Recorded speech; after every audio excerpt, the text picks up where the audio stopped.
Yeah, I know. I said I was going to wait a few weeks for that Flood Penetrol to cure a little longer. It's only been second coat I put on, I can't remember. I have to look back. A few days ago, less than a week, I think. And, but I'm very impatient and curious, and I want to, I want to see what it's going to look like. So I've got these. I've never buffed Penetrol before, so I have no idea how to approach it. So I've got these 4 Contenders here. I pulled these out of my cabinet amongst the dozens or maybe hundreds of products I have in there. So let's go through these. If you guys have any comments, post them, or if anything you can enlighten me on anything, please post. So first one, I got this a few years ago. This is Meguiar 67. And I got it for a specific reason. And this is compound and polish, but you notice it says marine and RV. It doesn't say show car. So this is extremely aggressive. Don't use this on your really nice finish because you've got a couple of, love marks from washing or something. This is very aggressive. It probably will get those love marks right out, I'll tell you that much, but it's very aggressive. It'd probably take a lot of the clear coat or paint off with it. And this is great for like certain special, problems, but you got to be careful with this. And after I bought this, I never heard of this. I was at Harbor Freight and I saw it and I go, let me try this. A year or two after that, on Uncle Tony's garage, I remember he painted his, I think it was his Charger, that 60, was it a 66 Charger? Anyway, he did it in the garage, and the finish wasn't as good as he was hoping for. And a detailer said, get this Meguiar 67. On a finish like this, it's great. And he did, and he buffed this whole car, and it looked pretty good, actually. So, this, I suspect, one pass of this will remove the Penetrol completely. So we're not going to use this. We got the Meguiar's 105, 205 system. These are tried and true. They've been replaced now with a newer one, 110 and 210, because these are, when you get finished with these, there's a lot of residue, and that's like a pain in the butt to remove. And that's the only thing I never liked about them. So I think the new ones are a little bit better. The 105 is very aggressive, and same here. I think 1 or 2 passes, and the Penetrol is gone, so I don't think I want to use this. This is pretty good. It's more of a jeweling polish. I might use this, or this. I've been using more and more of this 3D1 stuff, and I don't quite understand the technology here, but if you put this on an abrasive pad, like a microfiber Euro pad, it acts like a compound. And then if you put it on a fine pad, it acts like a polish. And it works. I don't know how. If any of you guys know how, please don't be shy and post in the comments. So this is something I might use. I'm going to use my Griot's Garage 3-inch dual action. And, these are great. These are great. DA polishers from Griot's Garage. They've got a lot of power. They're high quality.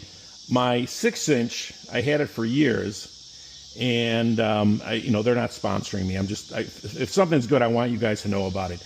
I had it for years, and I did something stupid, and I broke the shaft. And I called them, and I go, I did something stupid, and I broke the shaft. Can I buy some parts? And they go, no.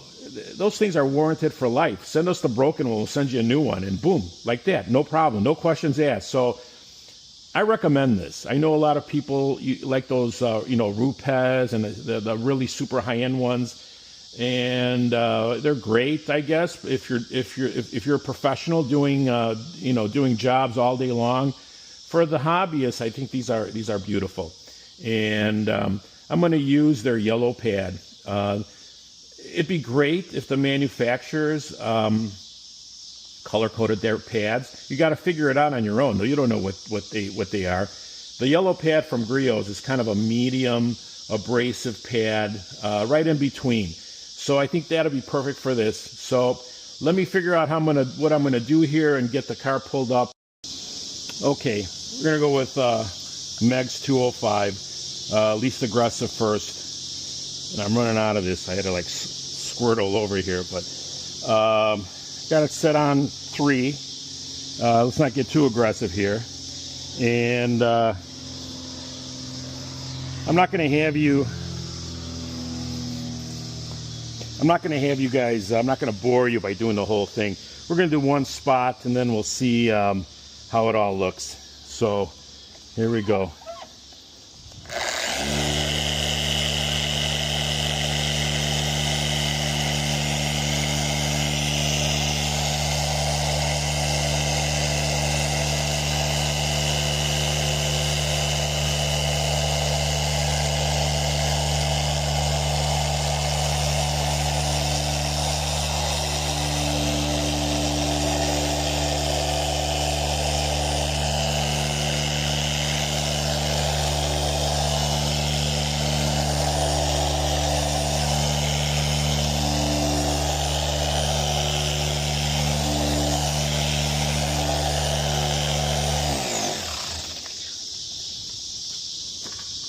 All right.